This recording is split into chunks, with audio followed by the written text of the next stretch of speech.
How's it going, guys? It's Mr. Lo4f, and today, finally, I managed to get it done. Kind of got around the blue screen issues a bit. Yeah, I'm going to do a contract called Cautiousness, which I started the other day. I managed to finish it earlier.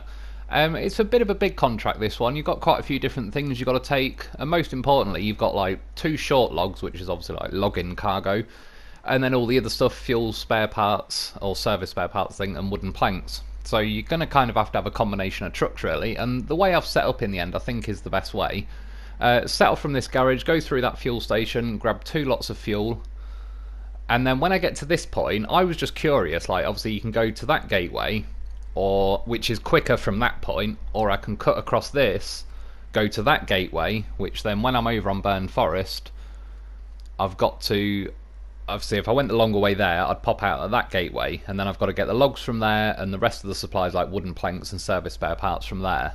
If I come out of that gateway, which is shorter on the other map, but I've got a longer drive to the log station and that, so for the first part of this mission, I'm doing a road train, which part of me I was kind of umming and ahhing. Do I want to split the road train up, or I was like, it's a bunch of things really. It's almost one of those missions that I could do multiple times, I suppose, if and when I ever manage to get my mod playthrough to work, so I can actually live stream and all that, then I may end up doing this mission again. But obviously I quite like road trains, just the look of them in general. I've noticed though on this map, once you're off-road and that, the road trains do feel pretty slow, so it was one of them where it's a toss-up between, do I split the road train up and then do the same journey twice, which is not only like, you know, just watching the same thing twice, but it's also now 2 journeys, not 1. Or do you do the road train option, which is 1 journey, but it's a lot slower, so it's kind of takes twice as long, the amount of video used or whatever is about the same. And then yeah, as kind of a compromise, as there is sort of 2 different ways you could go with this mission, I kind of figured, like, sod it, I'll split the road train up, send each truck different ways, and kind of just have a rough estimate. I wasn't doing it, you know, like by the second or anything, but just to kind of have a rough idea of which route is quicker in the end, really. And yeah, so for this one, like, I suppose the most important part was like the setup and choosing everything, because like I said, because you got logs and normal cargo, I needed like either or, and it's the small log, sorry, as well. So that's what kind of got me a little bit, because I believe the log trailer, you can only put medium logs on it. So I was like, I was gonna just do a separate truck to get the logs, but obviously I was like, well, I can't, like, I'm gonna need 2 trucks just to get the logs in that case. Just while I hold that for a thought for a second, yeah, as I got here to the fuel station, grabbed 2 lots of the actual fuel barrels, not just fuel. This is where the glitches started for me. Obviously this is the footage I was getting the other day. I put that barrel of fuel on the trailer. You can see it's kind of bumped the Lo4f out of the way, which is actually quite handy, because it now means I could still fit 3 other pieces of cargo. You can see there my second truck isn't appearing on the map. So once I'd loaded the red Voron, I couldn't even switch to the yellow Voron, and it just, yeah, it started from there, and then the blue screen started happening. I actually got blue screened whilst I was even setting this mission up in the yard. I just bought all the vehicles as well, got them all set up in the yard, and then it blue screened me. And when the game loaded up, obviously it hadn't saved by that point, so I had to go and buy the trucks back again, do them all up, set them all up in the yard again. Yeah, as I was saying though, with the small logs, that obviously, like, because I don't think I can fit the small logs in the log trailer, I'd have to take 2 trucks for that. And then it was kind of, you know, you're to the point, I'm thinking, oh, there's 7 lots of cargo as well, so it's like, even if you got one of your trucks was a 6 lots of cargo, like a sideboard and a ramped flatbed, that doesn't work. So it was kind of almost at the start looking like you're going to have to do 4 trucks for this mission, kind of do a road train for the cargo, and then a road train for the logs. And then yeah, I kind of figured with a little bit of juggling around, not too much really though, yeah, just put a small log carrier thing on each truck, that's both the logs sorted, and then if they've got a ramped flatbed each, 8 lots of cargo in total, I only need 7, so that covers that. And then yeah, brought 2 goddamn horses with me, because just, it's a bit of a trek I've got to do on this mission in total. Even once I've got this side done, Albany Riverside, when you're on Burn Forest, it's a bit of a drive whichever way you go really. It's going to be more of a drive really for the yellow Voron, because that's going to take like the shortest route on this map. Yeah, so they were definitely like for fuel supplies really, and just general moral support. I mean, let's be honest, always got to squeeze a loaf on there somewhere. There's plenty of room this time. For some reason though, for a while you used to be able to pack the loaf, like just put him in that short log add-on thing, and it'd pack them. And it was almost like there was an invisible shelf above the wheels, like the exposed wheels on the truck you can see, and it'd just pack the loaf. Whereas now, when you put it on there, its wheels kind of dip down, sort of either side of that platform on the back of the truck, and then it starts rubbing its wheels on the truck's wheels and all sorts. So it's just better off packing on the trailer these days. And like I say, it's pretty handy. I've packed the loaf right at the front, and the next bit of cargo it put on, it just kind of bumps the loaf's arse up in the air a bit, scoots him up, gets the cargo on. So yeah, still manages to squeeze it in. That's what she said, of course. Even though he is a packing major rear end, he makes room. He's good like that. See what I mean? He doesn't get in the way. He doesn't mess you around. Doesn't scam you. He knows what he's doing. Loaf trained. Yeah. So when I get to this point, I'm obviously right near the gateway for like at the top of the map. That's the route though, cutting across. I didn't really zoom in, but it's a pretty simple route. It's kind of before you get to this bridge. There's a little cut off here, and you can kind of wiggle through the trees. I just personally find it a much better way to eventually connect to the road that starts heading over like the left-hand side of the map. If you wanted to take like the quote-unquote proper road, it's kind of further back down the road I've just driven up. I could cut off, but it's more rough off-roading. There's bits of the road lean quite a lot, so it's not the end of the world for most trucks, but particularly these trailers, it sits very close to the point where they'll tip. And yeah, I don't know, I just sort of prefer this way, to be honest. And even though it doesn't look on the map like you've got a chance in hell of going this way, as you can see, there is actually either side, there is little tracks in the ground where it kind of implies you can go that way. It's just that middle bit where there's not really anything. You've sort of got to drive up them rocks and past that big pond section or whatever, but it's not as ruthless as it looks. And then yeah, now you just connect to the normal road. It's just saved me a bit of time, I reckon.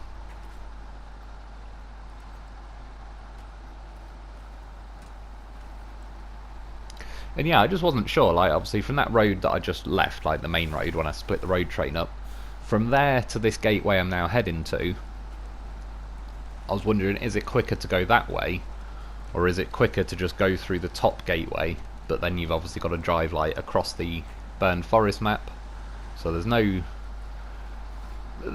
like guaranteed shorter way around it. Well, to be honest, I was looking at the times, and as now I've edited it all, just kind of like the actual pure setting off, not all the faffing around in between that I've been doing. I believe it was about, was it 4 minutes, or I think it was 4 minutes to go from where I've just set off from to this gateway, and then it was like 30 seconds from the gateway to the login station, and for the yellow Voron it was, I think, about like 30 seconds to the gateway and about 4 minutes across the map. So it actually ended up being to within a couple of seconds, like the exact same amount of time whichever way you go, which is kind of, I don't know, it doesn't really help in the sense of it doesn't really narrow down which is the best way to go, but I suppose at least you know whichever way you go you're not really taking the worst route or anything. I suppose it just depends which drive you'd prefer, really. I suppose from a standpoint of the way I'm driving now, I've seen this sort of terrain all a little bit more. Although recently, now I've been getting onto that burned forest map a little bit. I've had to drive the other route I'll be taking across that map a couple of times already. But yeah, you just got to pick your poison, really. Obviously, this is the main rough section of going this way, is like this burned, the actual burned section of this map. The ground, the terrain's definitely a little bit more boggy and chewy and slow and all the rest of it. I think for these I've got the chain tyres fitted on. They were doing alright, I'm not complaining about them, but maybe like muds in this situation. I think muds have got like the slight edge in this sort of stuff, but I don't know, I just, to be honest, like I say, I kind of pick and choose between different tyres anyway, but I just set both trucks up to be the same, just so when I'm doing like a bit of a timed run either way, just to have some idea of what's going on.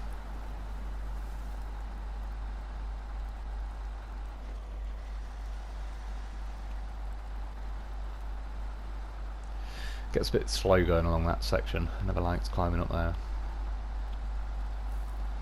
And yeah, by the way, for this one, yeah, I did Voron AEs. I think I might have ended up using them pretty recently, to be honest, but I sort of forgot I had. And again, I needed to go through vehicles. I wanted one that's got a high range gearbox because there's quite a lot of driving on this mission or contract. I needed one that would have the short log bed and could still have a trailer, etc. So there was a couple of different ones to choose from. I suppose in the end this seemed like a pretty good idea. So that's that gateway, and then it blue screened me travelling through that gateway as well as the other gateway. It's like there's quite a bit of choppy editing going on here because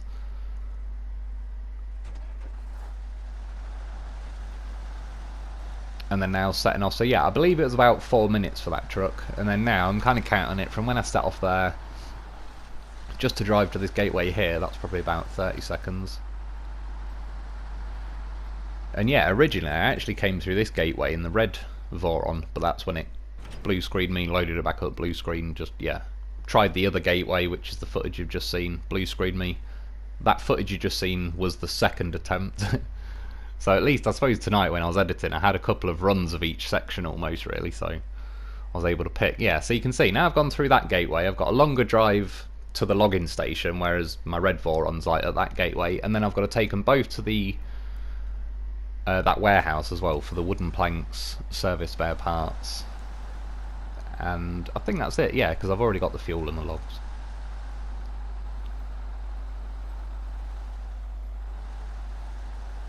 And yeah, like I say, I mean this is sort of the difference really. Both trucks are near enough going to meet each other like at the log station, so it's whether you want to do that last journey I just did in the red Voron or this way instead really. And as I said, I believe they both worked out to almost bang on the same, which is always a bit of a tough one to call on this game because it's like an off-roading game. I mean, if you played something like Gran Turismo 7 and you've got a racetrack, you can roughly say within reason if you fly around it a couple of times you're going to have, assuming you know the track and all the rest of it, you're going to get pretty consistent times, like within half a second of each other max or something. Whereas with this sort of off-roading game, obviously you can go down the same route twice. Sometimes you can get bogged down and you have to get out of high gear and go into the low ranges and all that. Other times you can just sort of sail along. Funnily enough, in fact, even when I was just choosing that the red Voron footage where I drove from I split the road train up to the gateway, I actually had two versions of that footage, and I think I ended up going with the second attempt. The first one was probably about 20 seconds longer, and then when I went, it was just based on, there was probably like one section that I managed to go through in high gear, whereas on the first attempt it probably got bogged down and I just had to sit in like auto or low range for 10 or 20 seconds. So yeah, it's a bit of a tough call. It was like when I did that tyre testing video, which obviously that was a good while ago now for those that you don't know, or if you wonder why I always or quite often use chain tyres. I did tyre testing back on the Drowned Lands map, the cargo container contest where you got to take a cargo thing from the railway station to the sawmill, and at the time that was grinding money to do that. It was before any mod money cheats or anything. So I did literally hundreds of runs. I probably did about 300 to 350 runs on that contest, but I probably did about 250 that actually made it and cashed it in. The other 100, a lot was the ANK MK38. That thing was rolling like a menace back then. Yeah, so I did some pretty serious testing, and long story short, the chain tyres got the best time with the Tega, and there was a couple of other trucks. I tried it with like 5 different trucks, but yeah, the chain tyres won overall. Still to this day, they're like, that's the fastest time I've got out of it. It was the original Tega. And yeah, I even thought, oh, the muds will win on this one because it's Drowned Lands, it's quite a muddy map. And when I set the best time with it chained, I essentially spent the next couple of hundred attempts on the contest trying to beat my time, just because I thought, no, surely the muds have got it, but they just, yeah, they didn't for whatever reason. The chained here and there just bite down better into the in the terrain, especially going along like this where it's fairly solid ground. I find the muds sort of, they try and wade through shallower stuff, but then once it's like really severe mud, they probably do have the edge. Not by a lot though, I don't think. And quite often it's more the way they code it these days in this game, to where, like I say, certain sections of terrain are just feel pre-coded to make you go X slowness, And it's like, it doesn't matter if you've got the best truck in the game or one of the weaker trucks, they're both going to go 5 miles an hour, so it doesn't really matter at that point which tyres you take. Yeah, that was the drive though, from like obviously popping out of that gateway on Burn Forest to this logging station, which, not bad little drive, pretty easy, pretty simple. Certainly, yeah, recommend for this mission getting like trucks that you can have the high range gear, and not just that, but that's probably why like the Voron AE was quite high on the list of trucks I was going to take for this mission, because I didn't want something that's just a bit gutless and underpowered. I knew once I've like fully loaded up, I'm going to have logs, trailer, cargo, all that sort of stuff. Yeah, now I kind of did it in a bit of an odd order, but back to the red one. I've just got to go, yeah, down to that log station, which is a bit of a short drive. And then I'm going to connect them both up again, basically, and do a road train back up this hill, kind of down to the left-hand side, really, to the warehouse to get the rest of the stuff I need. And again, this is one of those things where certain maps, I think the fuel's probably unlimited, and you're going to have to get that from the fuel station as normal. This warehouse I'm going to, though, I've obviously not scavenged a lot from there since, so it's got all the materials I need. There might be a chance, though, you've already taken like the service spare parts from there and stuff. I kind of tried to... I've near enough emptied one warehouse, the one near the garage on the Albany River. I've only got like one set of bricks left.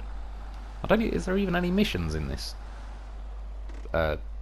place that you need bricks? I've not even really looked. Well, I have looked through all the missions, to be honest, but bricks don't ring a bell.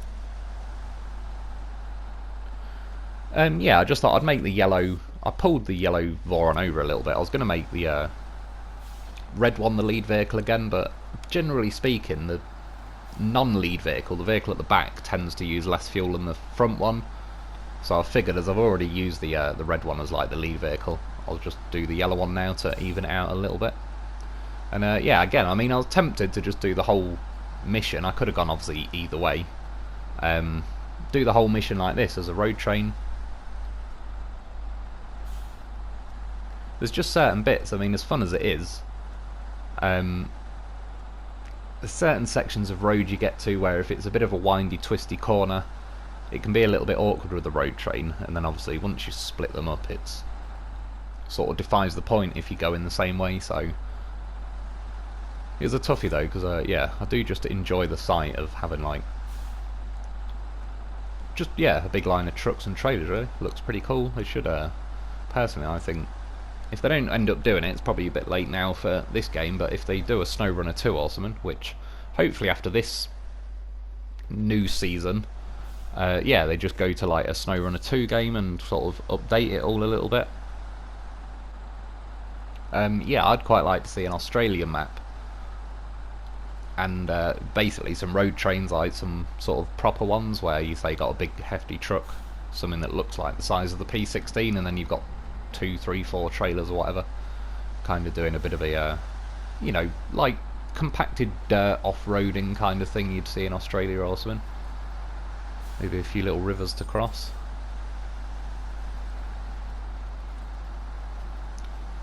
Could have got some good speed down that hill if I wanted. I actually just stuck it in high if I really wanted, because it's quite a steep hill, that one. You probably could drop it in auto and keep spamming L1 and maybe get your road train moving a bit. But then you'll get to the bottom, skid wide, hit one of them telegraph poles. Loafs, logs, cargo, trailers, trucks are going to go everywhere. Yeah, so now I've got both of them though to this warehouse, and then again, this is where you've kind of got two choices of ways you can go, really. So I jumped the Lo4f at this point, refueled the Vorons up to like as max fuel as they can hold, and then yeah, I'm going to need 2 wooden planks. So I don't really know why. I suppose it was just to spread the cargo as evenly as I could.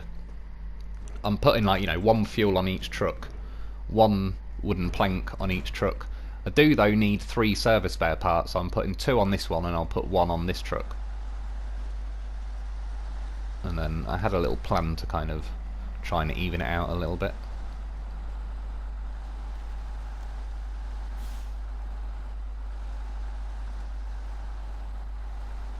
And yeah, I'm going to be sending these off in different directions again, hence if you're wondering like what the hell I'm doing, I'm sort of having them point either way.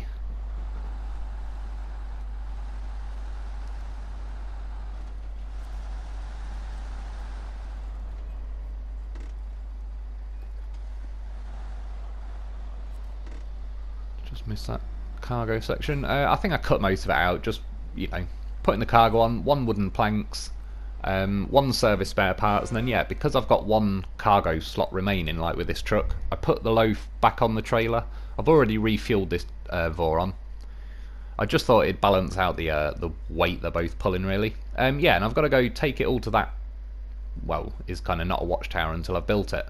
So the red Voron, I'm going to go this way, kind of up the left-hand side of the map, almost do a little bit of a sharp U-turn there, and then cut across, and yeah, I mean, it's kind of in the arse end of nowhere, there's not really any quick way to it.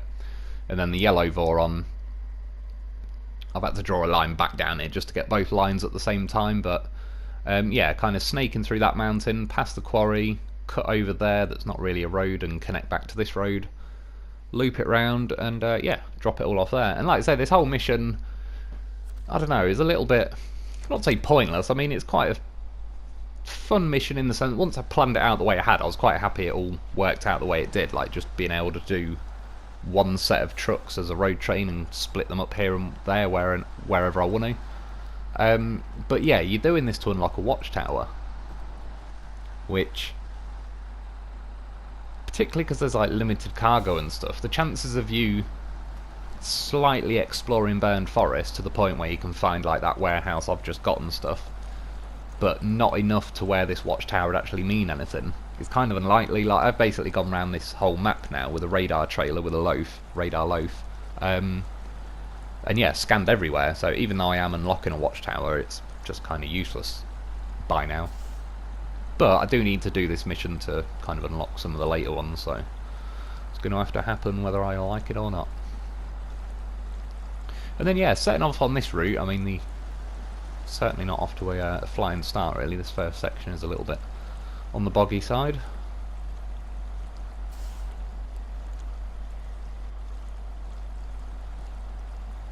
And then yeah, seeing how long it'd take from like that garage going obviously this way versus the yellow Voron going the other way. See which one's quickest. But let's be honest, if we unleash the loaf, if they finally gave the loaf a saddle, I mean, he's a horse and he hasn't even got a saddle. What a sad situation. He has been thoroughly scammed, and he still has worked out how to carry trailers, I might add, as demonstrated in his old loaf review. Yeah, I think the loaf would set the quickest time. We'll shave some minutes off. I'd say it was random actually. Is this like only me? My washing machine, right?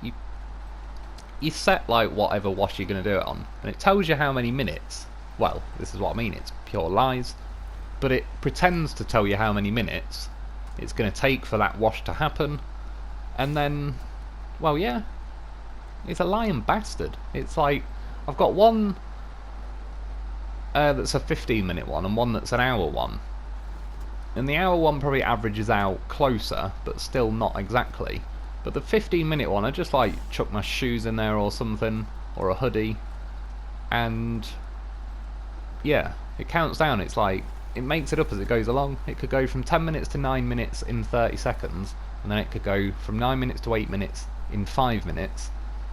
It has, like, it's way longer than 15 minutes. It pains me, because I just think, like, right, I'll stick them on quickly, I'll make something to eat or something, cooking something, and it's like, my food's cooked 15 minutes later. This washing machine's still going, saying it's got 6 minutes left. It's like, you bastard. Now I'm going to have to eat my dinner.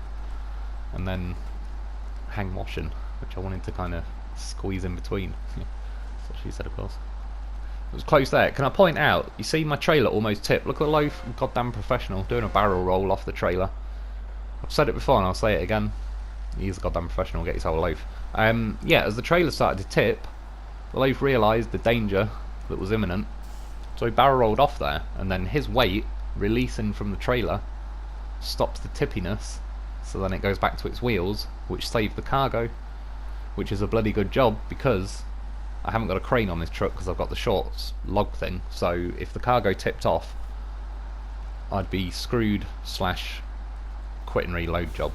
But this game's been crashing so much that the even quit and reload would make me a little bit... Oh yeah, in fact, that's another point. On Saturday, when I didn't do the live stream, I didn't mention it in like the comment I made.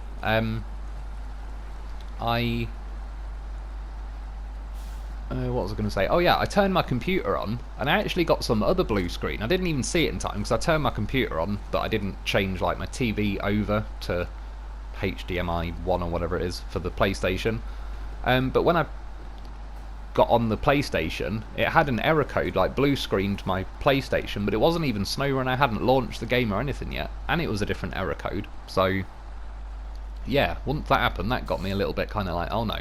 So it's one thing, I've been getting the same error code every time SnowRunner's crashed, and if you go into your settings on the PlayStation, go into System, and then you can click Error History, and it'll tell you like a list of all the codes, error codes that have popped up, and yeah, every single, like the last 50, 100 blue screens I've had since this phase has come out, they're all the same error code, but this one I got on the PlayStation doesn't even say like an error whilst running SnowRunner, it just literally says an error occurred, and yeah, God knows.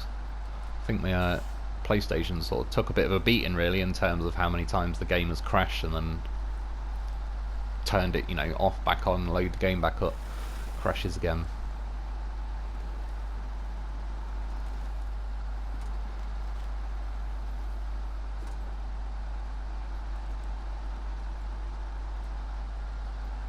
And I think as well, when I looked at the times, I worked out, I think this way is slightly longer, and that's why, I mean, normally, I trust the loaf, he'll be alright on his own, but obviously normally I would stop and reload the loaf just out of, like, principle against the game, just so the game knows that it can't take my loaf unless I want it to.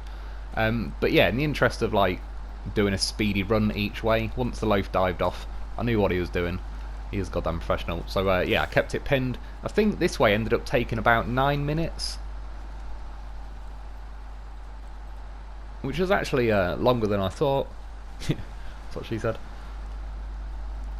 Yeah, I thought it'd be near, I don't know, about 5 minutes or something. I was quite surprised when it took that long. Finally kicked me out of high gear, didn't like it along there. Although it was quite nice, it actually felt like a bit more proper off-roading section there, just for a second or two. I don't really know, it's a tough, like, call really on this game between, do you want like a massive map, but then you've got roads that you can travel down quite easily, or would you rather have like a smaller map, but like, it's like a lot more severe off-roading, but it's obviously a lot slower to travel around? I don't really know in the end. I suppose it just depends on your mood really. There's a time and a place for either sort, I suppose. There's certain times, like these maps are quite big in general, and they sort of flow quite well, so I definitely prefer vehicles on this phase that are like the high gear, and you can sort of, yeah, get a bit of a momentum going and just kind of enjoy the scenery as you're cruising around. Whereas I think maps, well, to be fair, it's quite a big map considering. I was going to say like Amandra, for example, was pretty brutal on like how fast it'd let you go anywhere really. Mostly was like super snow, crawling a few miles an hour. But so what was the last small map we had? That Factory Grounds, I remember that was pretty small. It kind of takes you like 20-30 seconds to go from the garage to like the ports at the top corner.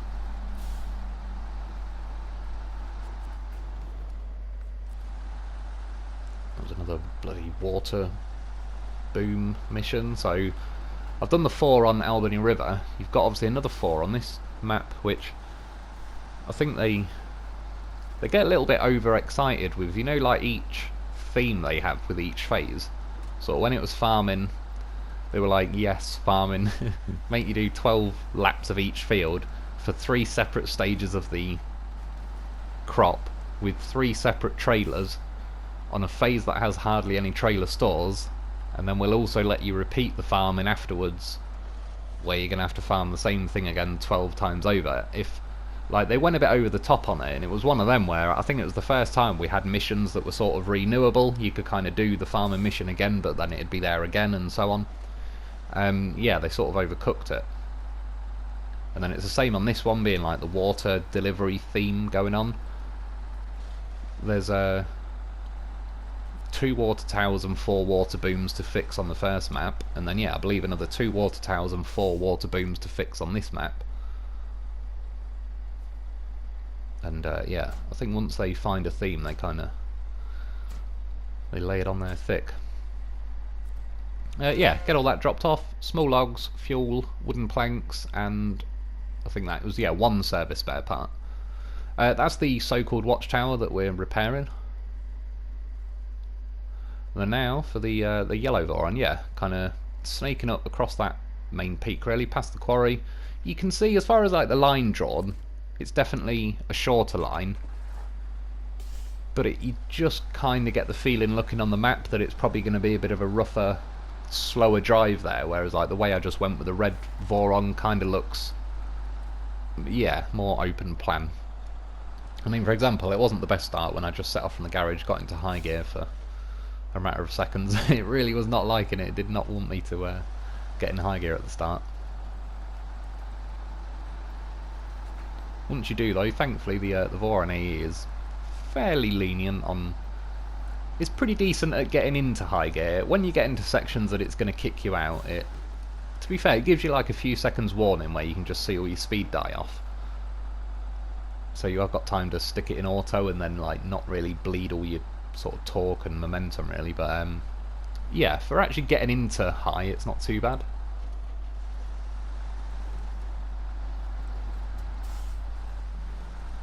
As you can see, these roads are actually not too brutal in the end. I mean, the big thing is you can kind of tell if I was going to bring a road train, these are a little bit tight, narrow roads. You see the trailer leaning a bit there. You kind of need some good width to your corners really when you're doing a road train, because the rear truck ends up cutting on the inside, so you sort of, yeah, if you got tight corners like this, the truck at the back will just end up driving over those rocks with like its left wheels and then roll over basically. There's another mission I'll have to do at some point. Who on earth would abandon a trailer like that? Makes you sick. Oh, that bloody red gooseneck thing as well. Although someone did say a little while ago I probably should try that trailer again, because I've not tried it for about a year, and the last time I did, yeah, I was on Island Lake. It started freaking out and flying around the map. But they may have fixed it since then, to be fair. It's been probably a good couple of years. And yeah, for the most part, I think on this run I was able to stay in high gear for almost all of it. There's a few awkward sections like that though, where it's kind of one side of your front wheels sort of bob down quite a lot. You kind of smash your front of your truck in a bit, and it almost tipped me once or twice.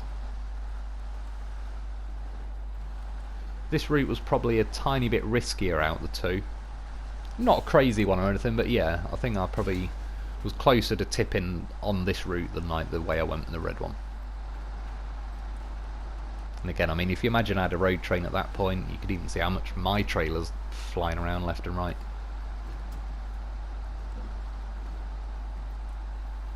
Well, it's more the speed. I'd be tempted to give it a go. I can always do the cut and reload method. If I could actually travel at this speed with a road train, and ironically, I think that'd actually work better, because even as you're going around a corner, just the truck would be going at such a pace that it wouldn't necessarily have time to try and cut the corner. It'd just sort of follow you around, really.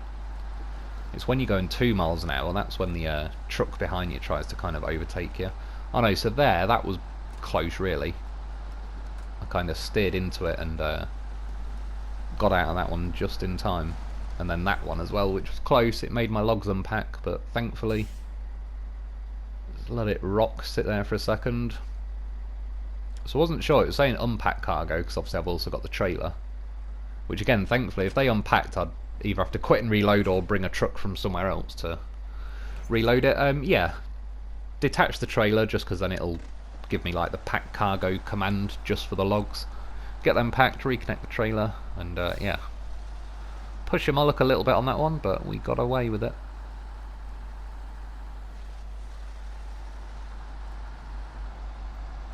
As you see, the only time we got close to that situation on the red drive, the low tucked and rolled. and it wasn't an issue.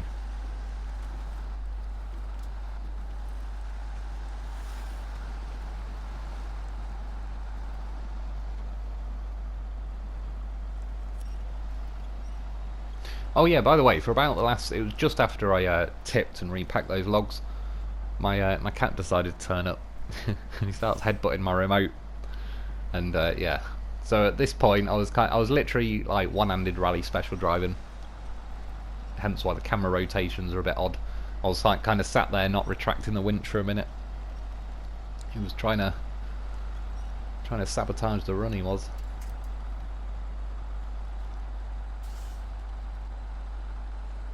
That time of year as well, where it's starting to get a bit warmer now. I've been combing him a little bit, but give it another week or two. We're apparently supposed to get a bit of a heat wave coming. Again, heat wave. They love the sound of the name heat wave.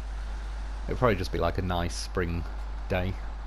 But yeah, as soon as his body gets the signal, you like release the hairs, and then that is it. He's a gigantic furball, and he will begin to shed. It'll drive me mad because it's the finest, wispiest, floaty hair you've ever seen.